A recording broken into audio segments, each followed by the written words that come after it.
একটি করে family card পাবেন। প্রত্যেকটা কৃষকের জন্য থাকবে কৃষি কার্ড। তাহলে কি দেবেন ইনশাল্লাহ? একটু হাত তুলে দেখান তো আমার মা বোনেরাও। আমরা বিএনপি ধানের শীষ ইনশাল্লাহ নির্বাচিত হলে প্রথমে যে কাজটি হবে সেটা হলো যে বাংলাদেশের প্রত্যেকটা পরিবারের প্রত্যেকটা মায়েদের মানে গৃহিণীদের মায়েদের জন্য একটি করে ফ্যামিলি কার্ড পাবেন। এই কার্ড পেতে কোনো তদবির লাগবে না, ঘুষ লাগবে না, বরং সরকার থেকে যারা কার্ড দেবেন কেউ যদি অভিযোগ করে আমাকে দেন নাই তাদেরই চাকরি থাকবে না। তো কাজেই একটা করে ফ্যামিলি কার্ড পাবেন।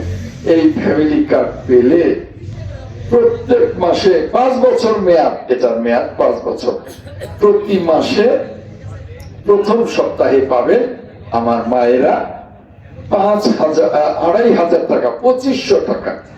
এই 2500 টাকা পেলে মাসের প্রথম সপ্তাহে বাজার ঘাট, ছেলে মেয়েদের স্কুলের বেতন না অনেক কিছু করতে পারবেন না, অনেক কিছু আমার মায়েরা সচ্ছল হয়ে যাবে। তাহলে আমার মায়েদের কাছে কি আমি বিনয়ের সাথে ধানের শীষে ভোট চাইতে পারি না? নিশ্চয়ই চাইতে পারি। বাংলাদেশটা তো কৃষকের দেশ, এই কৃষকের দেশ বাংলাদেশ। বিএনপি ইনশাল্লাহ ধানের শীষ ক্ষমতায় গেলে প্রত্যেকটা কৃষকের জন্য থাকবে কৃষি কার্ড 5 বছরের জন্য। এই কৃষি কার্ড থেকে দোকানে গেলে প্রত্যেকটা কৃষক পাবেন বিনামূল্যে বীজ, স্বল্প মূল্যে সার, স্বল্প মূল্যে কীটনাশক, স্বল্প মূল্যে নিড়ানির যন্ত্র, স্বল্প মূল্যে ফসল কাটার যন্ত্র। তাহলে কৃষকরা সচ্ছল হয়ে উঠবেন না?